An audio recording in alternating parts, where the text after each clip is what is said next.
There are a number of banks that appear to be smaller or standalone brands, but they're actually owned by one of the big banks.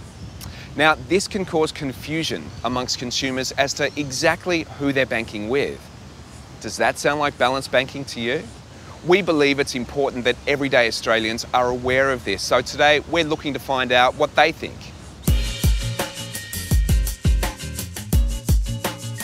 Did you know a lot of the smaller banks that we know of are actually owned by the bigger banks? How do you feel about that? Well, that's the problem. The bigger get bigger and swallow everyone up and end up with a monopoly. It's a bit unfair, but I mean, the government is loath to put in the regulations to try and prevent that.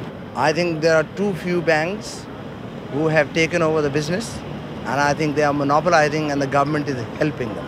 You know, the smaller banks like St George, they're owned by the bigger banks anyway? I didn't know that. How does that make you feel when you hear that? Well, I think that goes back to the whole controlling. They like to control everything, so they probably buy these smaller banks out so they can control them and control your money. You can feel like you're doing a good thing in investing in a smaller bank, but really it's essentially a branding exercise, isn't it? Yeah. You feel like you're with someone small, but actually you're exactly the same as everyone else. The four big banks buy out all the other little banks. Yeah. And then they don't have any competition. They rule everything.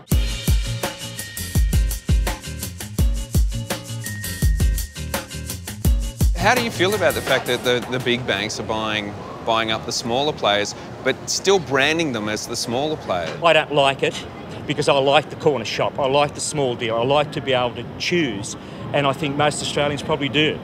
It's centralising funds, and once you start centralising funds, you get one player instead of six. It does eliminate a lot of competition. On one hand, you could argue that there's more security in that because you've got you've got a bigger fish.